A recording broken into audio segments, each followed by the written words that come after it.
Welcome, welcome, welcome. This is the Frontline Show on Intellectual Radio. I'm your host, Tyrone Muhammad. Listen, this is an exciting day for me because this is our new home, IntellectualRadio.com. Go on. If you don't know, now you know. Thank you for tuning in. We're looking forward to your calls. And remember, when you want to call in, that's 708 223 8953. That's 708 223 8953. I'm so excited to be a part of the Intellectual Radio family. And here to share this great and exciting time with me is my good brother, attorney, activist, Paul Pierce. How you doing, brother? Man, Brother Muhammad, thank you. Man, it's always good to be in your presence. I haven't Yes, sir. seen you in a little while, so when I can lay eyes on you, we're in a good space doing good things. Yes, sir, bro. All that great work you do out in the community, we truly appreciate it. And then you bring it back to the community Yes, sir. via platforms like this. I want to thank Intellectual Radio for having us today. This is something that is on the uptick. Yes. We're bringing that voice, but that voice is getting louder and it's resonating. Yes, And that's sir. because of brothers like you putting in the work that you do. So I want to thank you, and I'm honored to be a part of this show with you this evening. Appreciate it, man. We want to be serious, and but we also want to keep it light and have fun because we deal with a lot of serious issues every day and all day. You're here today to talk about our youth. Brother Paul, he deals a lot with our youth, at-risk youth, in the juvenile justice centers, and being that my organization, Ex-Cons for Community and Social Change, deal with men returning back to society after being incarcerated, but also to prevent men from going to prison. You getting them young. You dealing with them when they're young. That's the work I love to do, man. More than anything, the prevention that allows us the interaction, the de-escalation that allows us to interact with our young people. So, with that being said, I mean, because I'm sure we're gonna get a lot of calls in about this subject matter. And it includes the whole community, actually, when it comes to our children. And I want you to introduce yourself to the people, man, and let them know who you are, how long you've been working. And let's talk about some of the issues we need to get at and that our legislators may not be focused on, but we are. Definitely, Brother Muhammad. And, before we get into who I am, I want to again emphasize the great work that you do in the juvenile. You come over, you speak to those young brothers and let them know what they're up against, the realities of the system and systemic racism, the over incarceration of our youngest and most vulnerable community Yes, sir. members. So we want to thank you for that. As for me, really, little boy. Thanks to men like you who allow guys like me to have a platform to come in with you and others.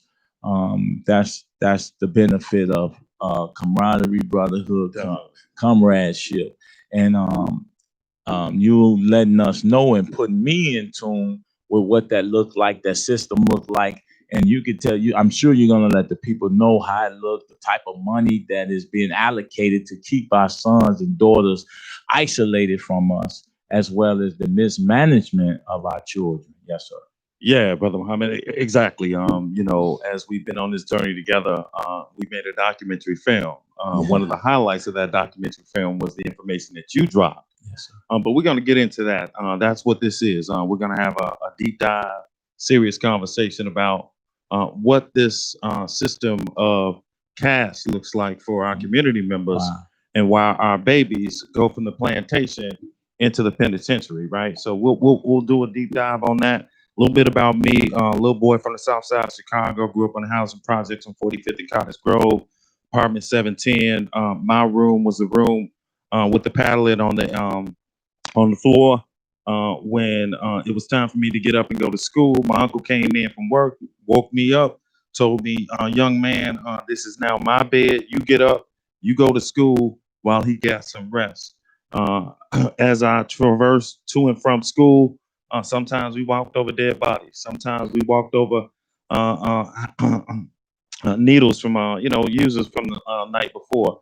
Sometimes maybe you heard the screams of a woman and you know something was happening, but you just didn't quite understand the realities of what she was dealing with coming up in that type of environment. And we didn't realize that we were really encased inside of a almost like a prison camp. Mm-hmm. It was just stacked up to 16 stories. And a lot of our brothers and sisters, unfortunately, were lost in that tragedy. But the amazing thing is that there are so many more, Brother Muhammad, that ran into brothers like you who enlightened them. Yes, sir.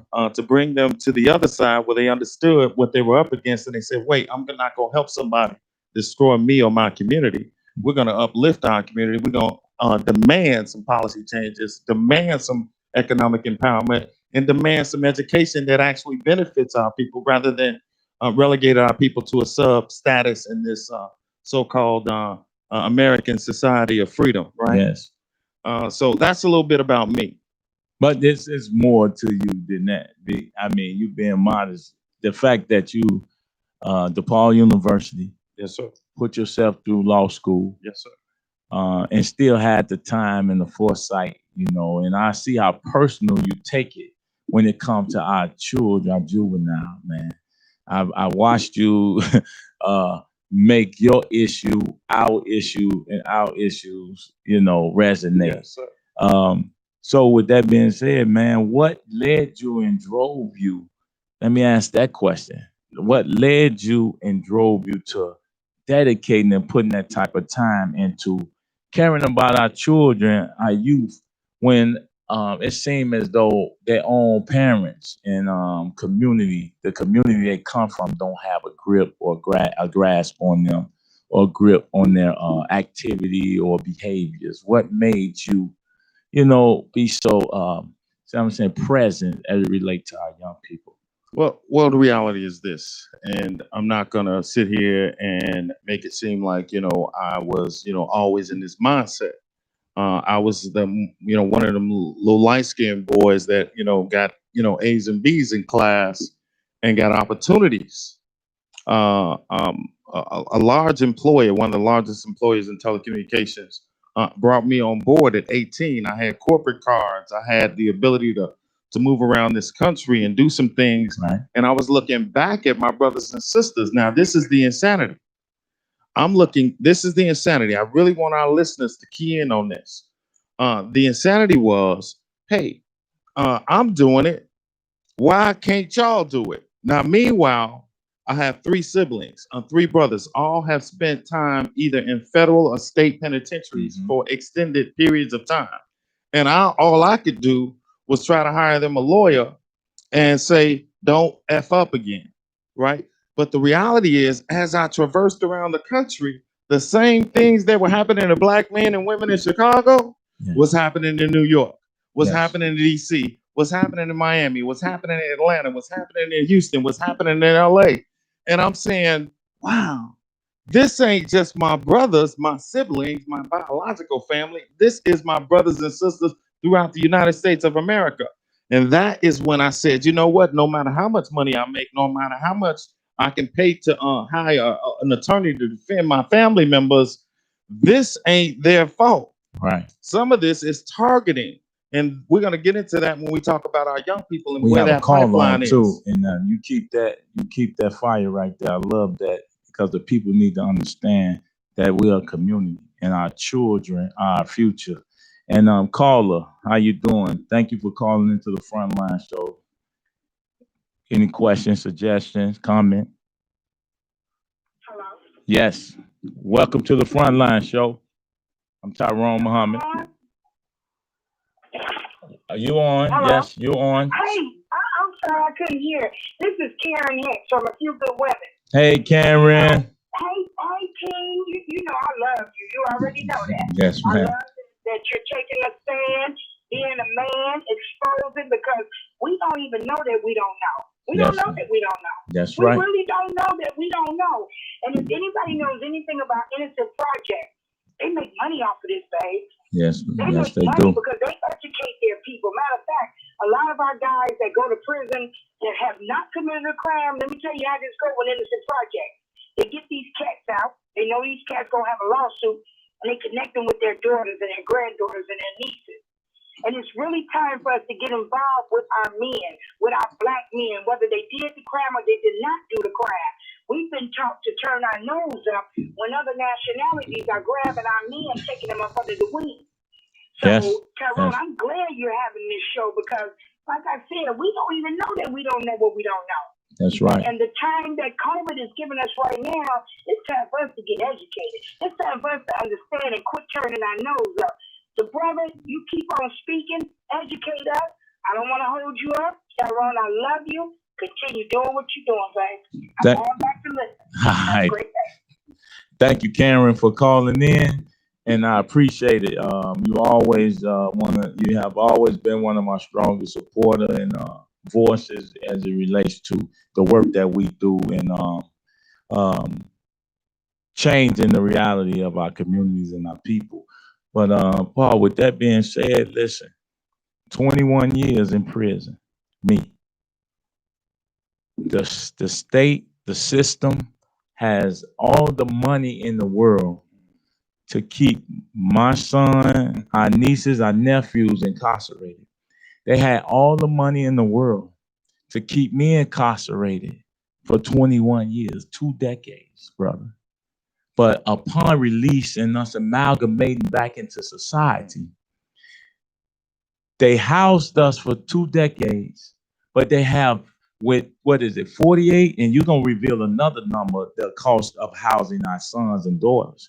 But $38,000 to $48,000 a year to keep my body confined and encapsulated in a 9x12 space, right? No mental health therapy, no checking on me to see whether or not my behavior, psychosocial conditioning is fit to actually to re-enter society. So there's no real agenda of correction, and there's no real checks and balances in place that say, okay, Tyrone Muhammad had met this, and this. So that standard is good for us to release him back into his community to be what? Of service. See, I'm one and maybe 100 that actually return back to the community and say, my goal is to make the community better than when I left it. So, but what about those 99 men? So the system don't put them up in housing. The system don't check them for mental health therapy, behavior modification, educational opportunity, employment. They're discriminated against on every level. And then you tell them you return them back to the same neighborhoods where they were snatched from, worse off than when they went in. So talk on that. The children that you watch and the children that you mentor, the cost of housing one of our children, and I'm thinking it's upwards of $100 and some thousand. I could take if we're paying $100,000 to quote unquote correct the young man. I'm saying it would probably only take me $15,000 to $20,000 and spending time and love for him to get him in order. So where's all this money going? How is it being allocated? Because it sounds to me like someone is stealing, and it still never get to the issue of serving our children. Well, Brother Muhammad, thank you for touching on that point. Here it is, a brother, they grabbed you, they put you down for 20 years, predicated on what they call codification of criminality, right? So they want to say, you're still a spoon, and this is worth 1 to 3 years. You steal a spoon twice, it's worth 5 to 7 years. You steal a spoon 3 times, right? This is just a spoon. You ain't done nothing, really to offend outside of, man, I needed that spoon to eat. Yes. But when they give you 20 years, that's supposed to somehow modify your behavior. That's the psychosis in the system. We've got to address that psychosis in the system. So what is really happening? The Commerce Clause of the United States of America says that by any means necessary, a lot of people attribute that to brother Malcolm X. And Malcolm X was a studied man. He was a learned man. So when that man went to do his research, he understood what by any means necessary meant. And let me tell you what that means. If I can incarcerate you, Commerce Clause. Now we're going back to the Commerce Clause. Yes. I'm going to connect the dots. I'm not trying to give you a lecture. I'm just trying to make sure that we all follow the same path. When I am inducing something that is capitalistic, that means a financial gain and or loss can be had by this endeavor. I've got to calculate, wait, what is the expenditure? What is it going to cost me to put a body, particularly large amounts of black bodies, inside of cages? And what type of return can I get on doing exactly that, mass incarceration? So our youth are a different, somewhat of a predicament because they're never actually convicted of a crime. In the United States of America, there is no codification of criminalization of anyone below the age of 18. Yes. But if you watch the news, you think they are criminals, right? That's one aspect. But in order to justify that, now you have to say, well, what is it worth? Well, they spend about $187,000 a year on the low end, on per child, per youth, per year. Wait. Listen, people, listen up. And you may want to call in after this. This is Intellectual Radio, IntellectualRadio.com. See us, watch us live, but this is 708-223-8953. So you may want to call in after he continue to explain to us what's going on with our children. So in that alone, 185,000 on the low end. I'm of the understanding that this $185,000 is supposed to be for what? Rehabilitative services, right? But as we just heard from the governor of the state of Illinois and the lieutenant governor of the state of Illinois, that it has been used to penalize. It's been used as punitive measures to actually educate them on how to become better criminals, rather than to rehabilitate the things that ECCSC is all about. When you come in and talk to the young people and give them the real lowdown on what this system is about and how this system is contrived to really pretty much take them out of the game, bring them out of the community, and when they releases them back into the community to help destroy the community. And you introduce the program that circumvents that at a lot less cost than what our government is paying now. But they're supposed to be the leaders of our community, and developing our community. So in understanding that, though, I'm understanding that Timothy Evans is a black man. Judge Timothy Evans. All the state representatives, the over 20-some aldermen whose children, our children are snatched out of those communities under that they ward over. And it's, my motto with that. They are all, to me, representing the act of a warden. They are over wards. They're not operating as aldermen. They're operating as caretakers of a prison. And all our communities are prisons, and they over wards. So what I'm finding is these individuals have authority and power, yet they don't use their authority and power to regulate and monitor and make sure our sons and our daughters that go into those systems across the state and all throughout the city come out better than when they went in, or not go in at all, because there's organizations like ECCSC and others who can do great work and mentoring and kind of guiding these young men to something different. So I hold that thought because we have a caller on. Caller, welcome to the Frontline Show. Tyrone Muhammad, comment or suggestion? Yes, hi. How are you, Brother Muhammad? My name is Miss Camber. Yes, I'm a scholar of Mr. Pearson. And I just want to first and foremost thank you for your interactive radio show and allowing the people to have a voice. That's what this is, the voice of, this is a show of the people. And Intellectual Radio is the voice of the people and the house for the people. So please. Yes, my name is Felicia Camber. I was born and bred on the south side of Chicago. Mm-hmm.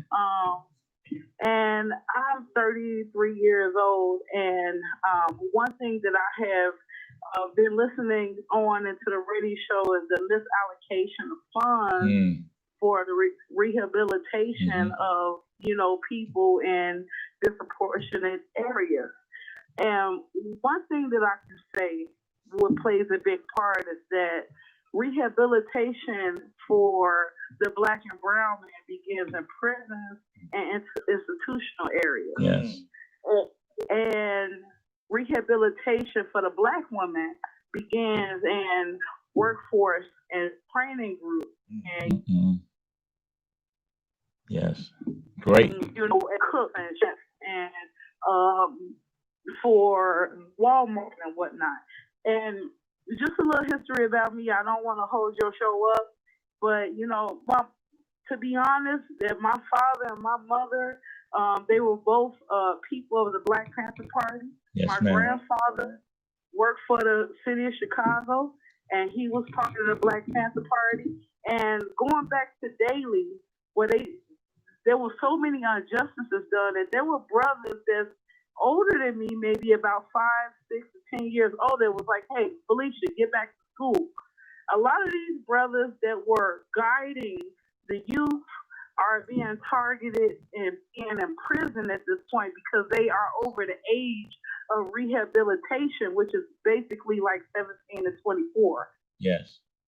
And one of the things when we talk about the youth, I just really want to reiterate that there are brothers and sisters out here that have curved us and that have guided us that's above that youth age, but need our help. I have a brother that has been active in the community and that's been sitting and rotting of a day of prison right now off of a 5-year sentence off of a broken stun gun.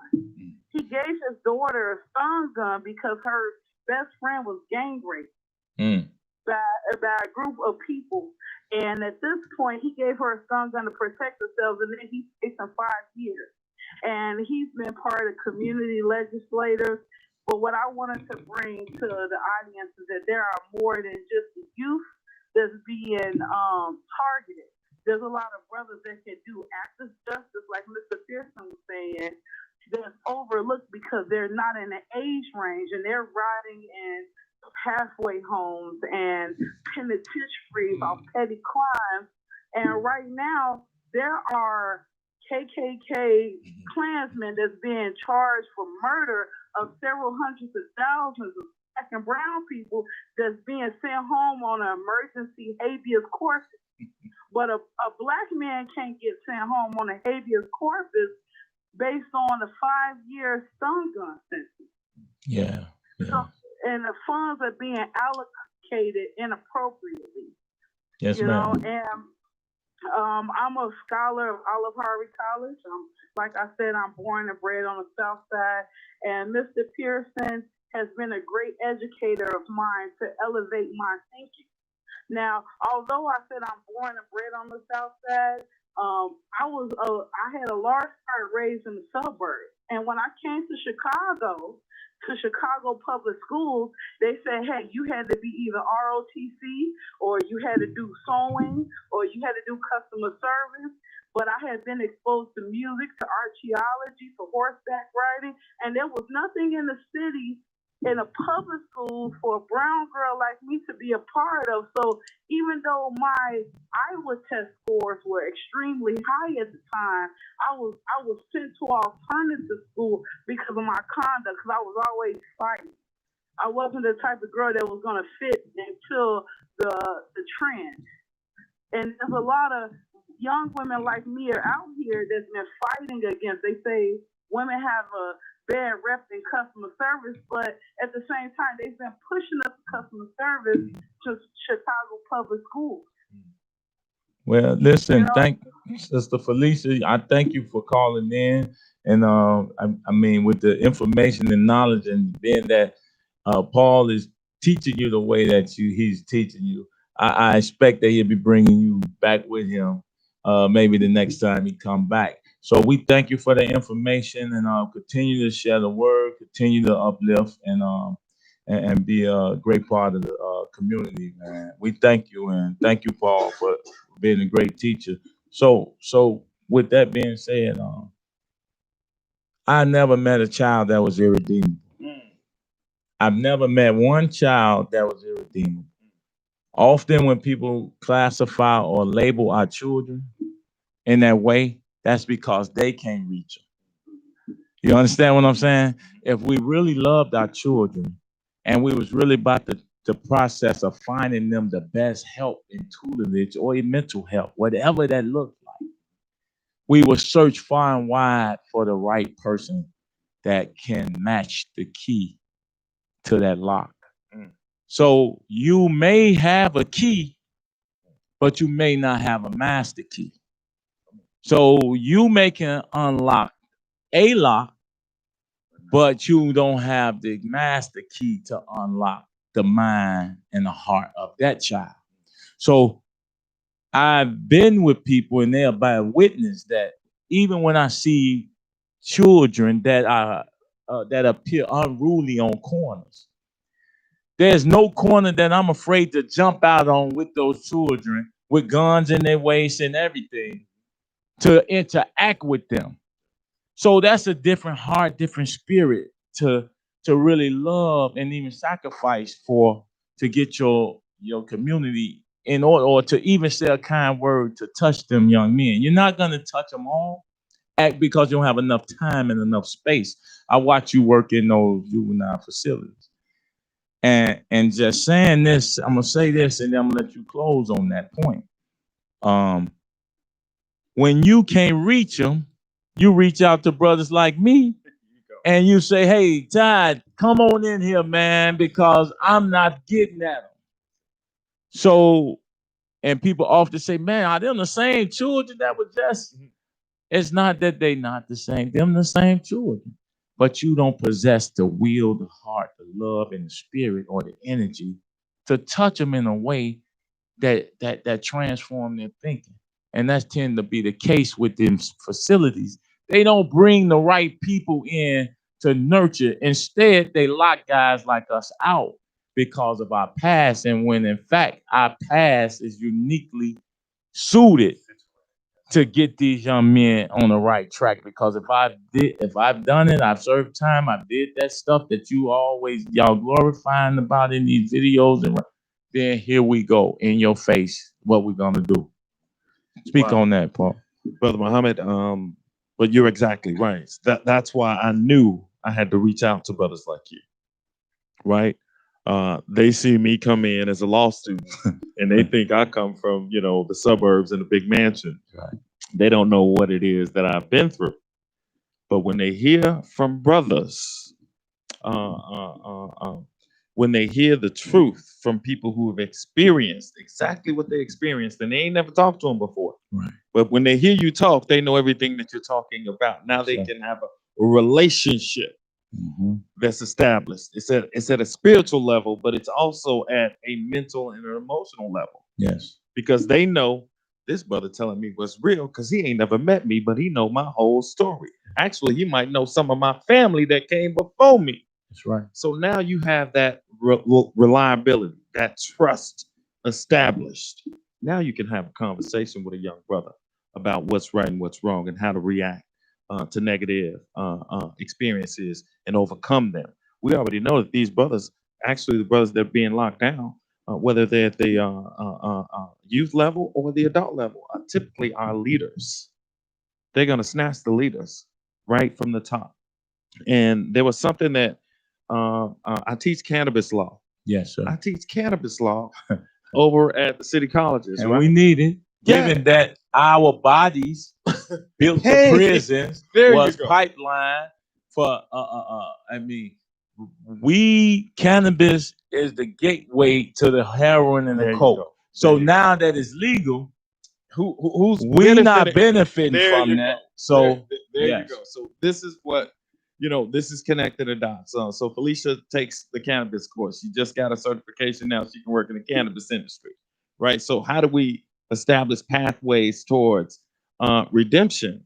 This is where we take it to the county. This is where we take it to Statesville. This is where we invest in these brothers. And then we say, hey, look, you're going to work with ECCSC so that we can prevent the next action from occurring in the first place. But I wanted to mention something that I try to convey to anybody that I work with. And I don't look at myself as a professor. I just look at myself as a facilitator of conversation. You're going to make the rules based on what you believe. But know this, if you don't hear anything else about the conversation that I've had today, the system is working exactly the way that they intended for the system to work. This is not, something that just, came about.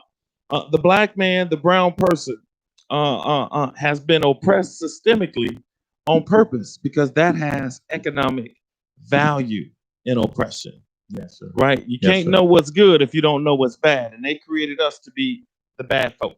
Okay. So, yes, we have a caller, Paul. Caller. Hey, good evening, brother. Good evening. Who are we speaking to? This is Swapana Razuli with the Clear the Airways Project. Okay. Yeah, just listening in, man, chiming in. Wanted to, add to the conversation. Please do. When we talk about things that are systematically done to us to help us, not to help us, to hurt us. I should say hurt us, and to help build that and maintain that prison industrial complex. Yes, sir. It's just a culture issue that we're having right now also. And, we're struggling. The Clear the Airways Project, we've been for a while struggling against this violent, vulgar, and pornographic music. No doubt. That's force-fed to the masses of the people. And so we're just wanted to let the people know, let the people know some of the work that we're doing, and we know it's all connected because again, music is so much a big part of our culture, our way of life. Everything we do, pretty much, we gonna have some music around it. Well, we here at ECCSC and others, we support the Clear the Airway Project because the music, man, is horrendous. The music play a major part in the gun violence, in the negative stereotype, in the misinformation, and a lot of the aspects of violence and crime that our young people participate in, man. And the fact that we allowed that as a community to allow people to capitalize, exploit us, and destroy our children through the music says to me that we have dropped the ball and we have to be more as men. And I'm taking personal responsibility. That's why I'm a part of the Clear the Airway Project. I take personal responsibility in what goes into our children's ears and the activity in these communities that our children perform. So, bro, man, thank you. Tell the people how they can get involved. That's listening. Tell the people how they can get involved. That's listening to you right now. The main thing, the best way, I guess we're on Facebook at Clear the Airways Project, but we currently have a petition out there at change.org, Clear the Airways Project, and we're demanding that Chicago radio stations, which is interesting too, Chicago being third largest city, probably the second largest concentration of African people in the whole country, but both radio stations that target our children are both owned and ran by Europeans. Their licenses are owned by Europeans. That's No Heart Radio. Y'all call them iHeart, and Crawford Broadcasting. Mm-hmm. And all they do is bombard our people with pornographic, violent, demeaning, degrading, N-bomb dropping, B-word dropping music constantly. They don't stop. This Sunday morning, they don't stop. So we're demanding, especially at a time such as this, that they stop, that they cease and desist. Both stations. We're also demanding that the advertisers, advertising is how these commercial radio stations make the bulk of their money by advertising. We're demanding that the advertisers stop their financial support of these stations. We asked McDonald's We asked McDonald's the question when we were demonstrating there for quite a while. Did you buy commercials on a radio station that played music with lyrics that talked about killing dogs? And of course, their answer was no. No, they wouldn't. And we asked them about why you do it about black people, and they decided. So we're demanding that their advertising pull us from us or something immediately. So, and finally, I'm sorry. Well, the last is the FCC. The FCC is the Federal Communications Commission, and they have decency standards. And the decency standards talk about how between 6 o'clock and 9 o'clock, you can't play any indecent or profane music, because those are the hours that our children are most likely to be listening. Right. Our children. Right. They uphold the First Amendment rights, where they said certain things, though, you can't be doing this crap around our children. After 10 o'clock, I don't know if it's 6 to 9 or 6 to 10, but after 10 o'clock, they give them a little leeway. But they go on to say that obscene content is never allowed. And if you and I know, and your listeners pretty much know, they play profane, indecent, and obscene content 24/7, 365. Yes, sir. So we demand that you uphold your regulations and your decency standards and take the license. Just, take the license. Get rid of them. So those are part of our demands, and that's where we at with this music. So, my question is, in light of the violence, the death that this music has caused to our community, is there also a form of reparation for these various radio stations that have destroyed our community, man? And we have all been victimized by this, the terroristic effect of violence in our community, man. There has to be much more than just remove their licenses, because even if I remove their license, they have made billions off of the murder, the bloodshed, the filth that has created the bloodshed and the murder in our community. So I'm thinking that there's much more need to be done, but we most definitely appreciate what's being done at present. No, I feel you, brother. I know you got an attorney in there with you. And, we talk about reparations. Reparations isn't just giving money back for what happened during slavery. It's about making people whole.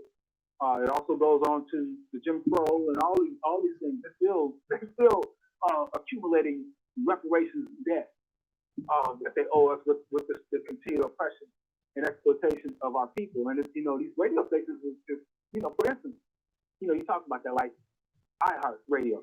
Yes. They got the licenses for several stations in Chicago, one of which is WGCI. They also have this license for KISS. Now, WGCI is targeted towards young Africans, KISS, young Europeans. On KISS, they'll give them one reference for 25 on WGCI. When it comes to violence, they get one violence reference per 50. Wow. Per 50. And we pointed this out to them, and that's pointed out to them because they know what they're doing. They know exactly what they're doing. So, yeah, it's racist. It's diabolical in that it is done purposely, and it's shameful. And we have to stop it. We're not responsible for them doing this, but we're responsible to stop this. That's our responsibility to put a stop to this, because they're not going to stop. No doubt. Thank you, brother, for that information. And once again, before you hang up, tell the people where they can go. And also, you can, if you're listening, you can also refer them back to my Facebook page as well. But tell them where they can go again. The best way to check us out is on our Facebook at Clear Airways Project on Facebook, and also you can email me at clearairways@gmail.com and sign that petition on change.org. Don't give no money, because we don't know what's happening with the money that they get. A lot of my comrades, a lot of my people have been sending the money. I'm like, wait a minute, come on. But anyway, we love them for that. But but we do need resources, because we're working on some other things too to get more information out there for the people. Like a newspaper coming out that we're going to be printing out pretty soon too. So just check us out on Clear the Airways Project. That's the best way. And we need support. We have to protect our children. Our children. They cannot fend for themselves. They need us. They count on us to protect them. And these beasts are pushing poison, pornography, and violence on our children 24/7, 365, and they must be stopped. Thank you, brother. Pronounce your name again. Kwabena. Thank you, brother Kwabena. Y'all heard him. Go appreciate y'all. Share the info. Thank you. Let's see if we have another call on. Good. Paul. Airways. The mind, listen, they say the schools are pipelines to prison. And I think in part because I learned how to be a gangbanger in school, not on the streets, because schools allow us to come together in a controlled environment. And in that environment, we find our cliques, our crews, and our common friends. And they sit there, and then whether it's in the cafeteria, where it's a lot of deviant spaces that children find to interact with like-minded characteristics, behavior. So, in understanding that as a black man, but in understanding that somebody who has a keen eye for disrupting that type of activity, we are not allowed to go in schools as formerly incarcerated men because our legislators put in clauses that prevent brothers like myself from entering those places. I call them irreproof because you're asking a black woman who are 90% of the teachers to do maneuvers of manhood where she's spending most of the time with the child that the mother don't even spend some days. So they learn how to be who they are in those spaces, Paul. So being able to identify those characteristics as a male mentor, counselor, coming in every class and being interactive, we can get at a lot of that on the front end. Because the teacher job should be to teach and train that child in arithmetic and all the, academics. And then it's really not her job to teach that young man how to be. She can't. That's not her job. Or to watch the various types of things. So speak on that, and we have a caller, standby caller. Speak on that real quick, if you will. Yeah, well, the reality is this. We have been CPS in most public schools throughout this country, charter schools, whatever school you want, Catholic, religious. These are assimilation institutions. Yeah. When our children reject what they're being assimilated to, because they don't learn very much about themselves, they don't learn very much about their community. So when they're looking at these stories written specifically for the audience that it was created by and for, they reject that. And then they try to find identity inclusion within the community. Mhm. Well, what's in the community? The generation that came before them, who is making it the best way they know how. Sometimes that might include criminal activities and behavior. Sometimes that's abusive, right? This is generational. So when I say systemic, we don't talk about just the system that is in place today. We talk about the system that has been in place over generations, right? Right. But we're gonna take this call, and I'll sit back and listen. Caller, how you doing? Okay. Come on in. I'm doing wonderful. Listen, I gotta ask this question as an attorney. Aren't we using the wrong word as far as reparations? Because haven't reparations been given when the rich and the wealthy and the major corporations put in to the 501c3? Shouldn't we be using the term a civil lawsuit? Because what America has done to us has been malicious. Shouldn't we be changing the wording? Wow, that's a really good question, and thank you for posing that. And I'm sorry, I didn't get. I'm hang up and let somebody else. It's time to change the wording. Everything is about words in America, and reparations have been given out, and that's why churches and 501c3s, because when America is really held to the ground, they're going to say, "Listen, look how much we put in. We got to pay attention." I'm gonna hang up and listen. Thank you, and I'm sorry I didn't catch your name. That sounds no like worries. Karen again. Karen, thank you for that question. And obviously, it seems like common sense what Karen just alluded to.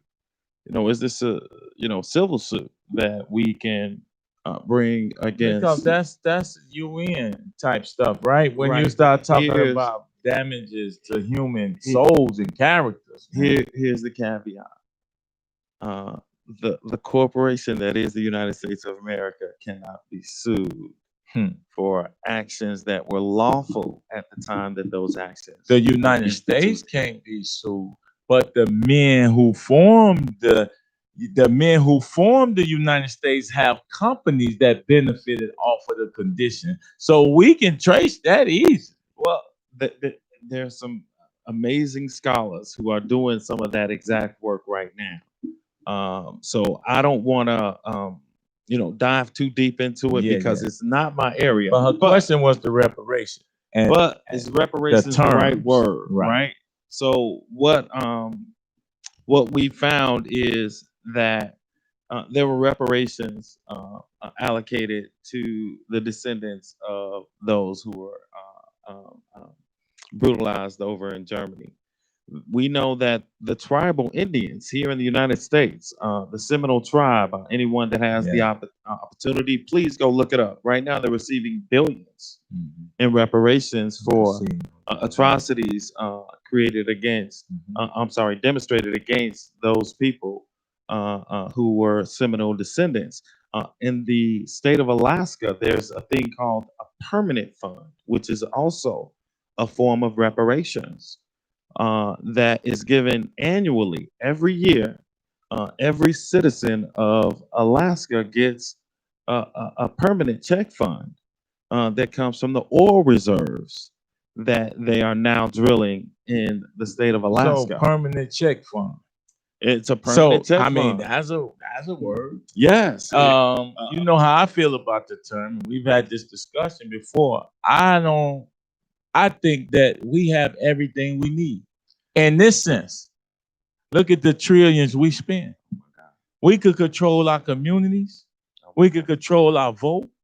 We could control every aspect. And to give a person reparation without giving them knowledge or economic understanding, man, will only give it right back to the very oppressors who gave it to them. So how? And then you will have a few highfalutin Negroes that will exploit the ignorant, and they will become even richer off of their own brothers, nickels, and dimes because they had, they kind of learned how to be American. Yeah, you understand. So I'm just saying, I think that I would say that I would never go against the brothers and sisters that's fighting. I will always support them in fighting for reparation. But my fight is teaching our people self-preservation, teaching our people how to monopolize and control our interests, man. Some of the scholars that I've researched, and I don't do the name dropping thing, but I ask people to, indulge themselves. Restoration, reparations, whatever you want to call it. I'm really more of the restoration because we've been sort of violated for hundreds of years.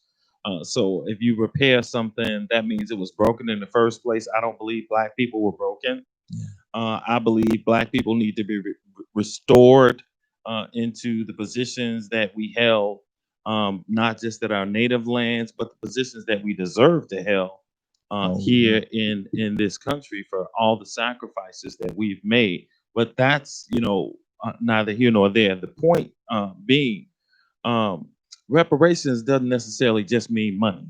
No, it doesn't. I think what your key point is, what ECCSC has been showing me through example is, wait, if my head ain't right, I'm going to go out there and keep doing what I've been doing and wind up back in jail. The recidivism rate in the juvenile and the adult is about 50 plus or 60%. That means even if I gave you $1 million, and I introduced to our young people, I say, if I gave each one of you $1 million, or I gave each one of you a chance to collectively have $1 million in a pot together, which one would you take? And most of them say, I want my $1 million. But they don't realize as soon as they get that $1 million, I know how to get it back from them. So they'll be broke in no time. NBA basketball players experience it. NFL football players experience boxers who look just like us and come just where we come from and wind up broke. And we say, what the heck is going on? Right. Well, you have money, but you don't have any responsibility, any purpose, any education to help you navigate what that means to have money. And that means a fool with his money will on the par. Well, that's what we're dealing with. So you're absolutely right. But education and reparations or restoration or whatever you want to call it We need to include the education that you share with our young people in those institutions so that they'll be ready. Right, that's why you go in those institutions to make them ready to come back out here, so they're not doing the same things they were doing before. And that is a part of restoring our men and women back to useful citizenship. That's why I don't call this citizens, for community and social change or returning citizens, because we never felt like citizens. We're convicted. You're lawyer. You know that you convicted. You formally convicted. You're ex-convicted, and you're ex-con, and they always hold you to that standard, no matter how much work you do. With all the violence we de-escalate, with all the aid that we give, it's never them lining up saying, hey, let's assist him in doing the good with the resources necessary to prevent the bad.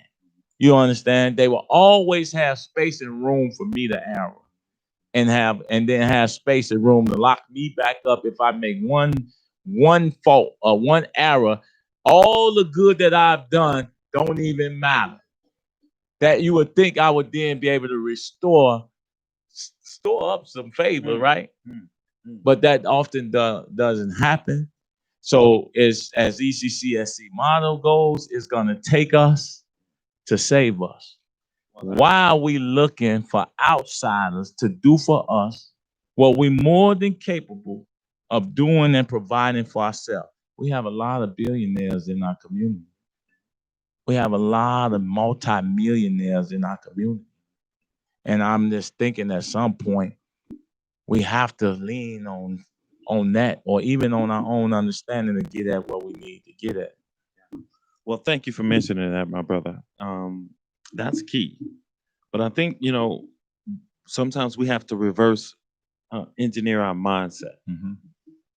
We look at, the very wealthy in our communities, and we say, man, they ain't coming back, and that's just like, asking the slave, there are maybe one or two Harriet Tubmans out there, but as soon as they got off that slave plantation, they wasn't coming back. They ain't coming back. So we got to then look at the ones who are there with us, and we have to start to say, wait, if we collectively, economically design Black Wall Street, Tulsa, Oklahoma, as you know, Roswell, if we create within our communities those places that we now own, that we have ownership stake in, you won't see looting.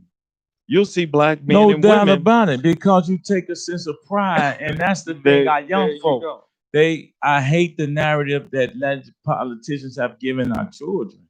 They've given our children they out there to do criminal. Every child is not out there looting because they're criminals. They're looting because it's like a pile-on mentality.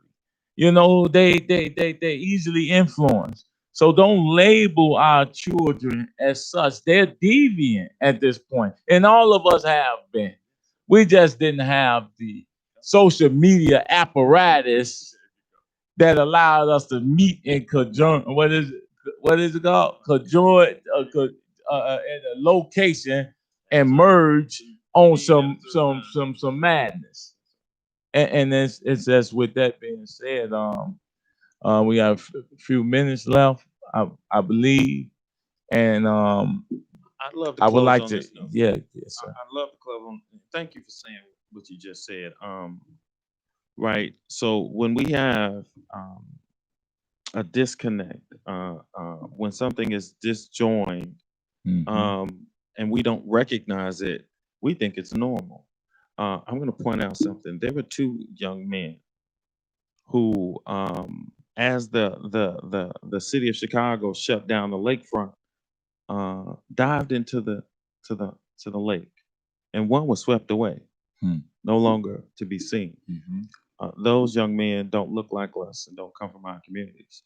There was no big brouhaha about, we've got to lock up these young people and stop them from jumping off the front of Lake Michigan against the city's orders. But when our young people become heightened and afraid of actions taken against them, and they coalesce and they go down there and say, well, these are our oppressors, and we're going to make them feel the same pain that we feel back in our communities. Because you notice this time there was no looting on the south and the west side, very minimal. This time it was at the very high end stores on the Gold Coast and up north. Now I'm not saying, hey, go out there and rob and steal, but I can understand coming from those communities that are economically depressed and have been for countless years, what the mentality was that made those young people say, if they're going to make us feel the pain, we're going to make them feel the pain. And on that note, Brother Muhammad, thank you for all the work that you do, bringing life to men who are not ex-convicts. These are men who have restored themselves to be back into our community. Some right. convicted of shit they didn't do. Yep, no doubt. You hear me? We always hear about the high-profile cases, but I know that there's at least 30% of the young men that are being locked up at youth detention and in the adult institutions that didn't do nothing. They just opened their mouth at the wrong time, at the wrong place, and got themselves in a situation where that white man said, hey, here's another $187,000 per year in our pockets. Peace and love, my brothers and sisters. Yeah, so Paul, bro, like I said, you keep doing the fight, you keep working it, man, and I'm gonna continue to support you and be there when you call me. We have to start finding more value in our youth than we do. I'm so tired of our community, our own community. We can't expect those outside of our community to treat our children any better than they have, because we are afraid of our own children. And the connotation that they put on a lot of these kids, you may not accept it, but a lot of these young men are not killers.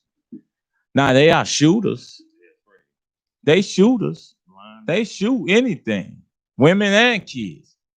Killers don't operate like that. So when we allow people to put those bad connotations on our children, it makes it harder for us to get at the issue. Then it makes it easy for us to call on the National Guard, call on murderers for real, killers for real, to come in our community and kill our babies. Well, can I add to that? Go ahead. Can I add to that? And I always the trained killers, mind you. Yes, our boys not trained. Professed licensed to kill too, though. So we got to keep that in mind as well. But I have yet to see a black-owned gun operator. I have yet to see a cocoa field that makes cocaine, seeds, heroin in our communities, heroin, opioids, legal or illegal drugs, in the quantities that it would take to flood our community the way that it does. Yes, sir. But nobody sent the FBI to say, let's stop these guns from getting into the city of Chicago. Let's stop these opioids from coming. Nobody's doing that. So we understand exactly what you say when you say, Brother Muhammad, it's an inside job. Well, this is an inside job. We're going to have to work this from inside our community. And ain't nobody coming to help. If they ain't came after 400 plus years, they ain't coming. So you and I and our brothers and sisters on this listening audience and in our communities, we've got to get them to say, you know what? We got this. And we ain't going to let no drugs come on our block because they don't come from our community. That's right. That's right. Hey, man, I appreciate that. I say it all the time. It's easy to pluck the fruit. It's rather hard, even with the storms that was swaying yesterday, to uproot a tree. That tree, that foundation that is America, is rooted on our inferiority complexes. It's rooted on our demoralization. It's rooted in our death and the blood that's soaked in the soil that gives light and life to that tree, man. And now our fruit are coming up from America's behavior, and now the seeds are being scattered, bro. Like wild seeds. and we have no answer for them. And those seeds are taking root. And if you don't get to them before they get rooted, then you have what you have, Chirac. And Chirac is just this name, but it's really just a word that says, black men, take control of your communities. Black men, take responsibility for your children. And stop leaving our women to fend for our sons by themselves with no guidance, no tutelage, no regulations. So with that being said, I thank you all for tuning in. I thank you all for being a part of the experience that is Intellectual Radio, that is the Frontline Show. And Paul is going to take us to save us. And that is the motto from here until I'm no longer on this earth, or until we get to the issues that is our community. So with that, I'm wrapping it up. I'll see y'all next week. This is the Frontline Show, IntellectualRadio.com. Continue to tune in, continue to share, continue to support. Thank you. Appreciate you, Brother. What's up?